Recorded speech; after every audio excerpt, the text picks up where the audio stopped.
So ఈరోజు ఏంటంటే మళ్ళీ చాలా రోజుల తర్వాత మా ఫామ్కి వచ్చాము. నూకాలమ్మ పండుగ చేస్తున్నాం మా ఫామ్లోని. సో కొంచెం ఒక పక్క శుభ్రాలు అవుతున్నాయి, ఒక పక్క పూజ చేస్తున్నాము. సో మా ఆంటీలు ఉన్నారు, తర్వాత మన సూర్య, నేను, మా హస్బెండ్, మా అత్తమ్మ, మా చిట్టి తల్లి కూడా వచ్చాము. సో ఇప్పుడైతే మేము దేవుడిని అయితే సర్దుకున్నాము. సో దేవుడిని కూడా చూద్దాం రండి.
చిన్నగా మేమైతే పూజ సెటప్ చేసుకున్నాము. ఇంట్లో అయితే శుభ్రాలు అవుతున్నాయి అనేసి. సో చిన్నగా వినాయకుడిని పెట్టుకున్నాము. ఈ పపాయ కూడా మా ఫామ్లోదే.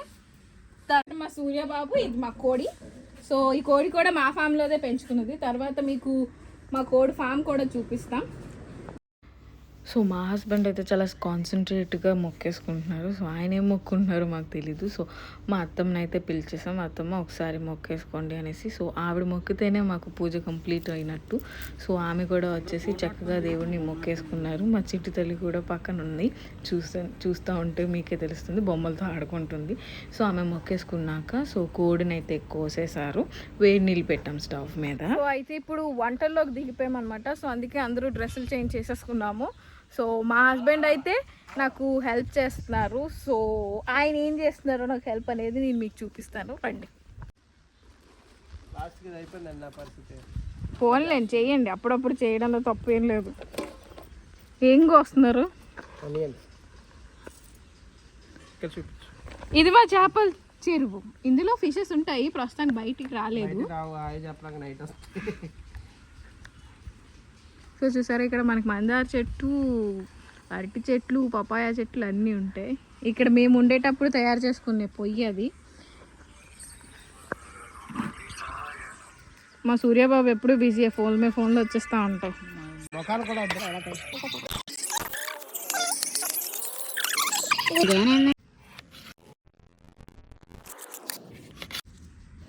సో ఈ చెట్టు అయితే మీకు గుర్తుండే ఉండాలా. సో లాస్ట్ వీడియోలో మేము ఈ చెట్టుని చూపించాం. ఇప్పుడు చక్కటి కాయలు కాస్తున్నాయి. ఇవి మన చెట్టు, మన మిరపకాయలండి. దీంతో మనం కూర వండుకుందాం పదండి. మిరపకాయలు కోస్తుంటే ఒక పక్క మా సూర్యబాబు కోడి నలుస్తున్నాడు. సూర్యబాబు అన్న పేరు చాలా బాగుంది.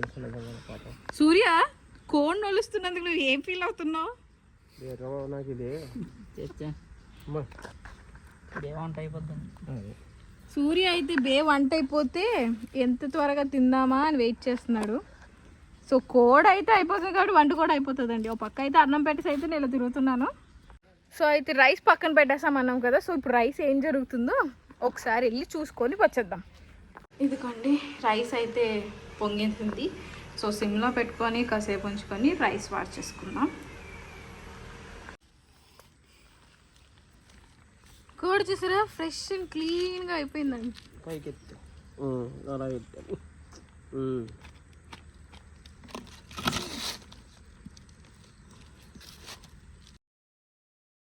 సో కోడి ఈకల్ని పీకడం అంతా మా సూర్య కష్టార్జితం అండి. లైక్ వాడి శ్రమ చూడండి, ఎంత నీట్గా చేసేసాడు మా సూర్య.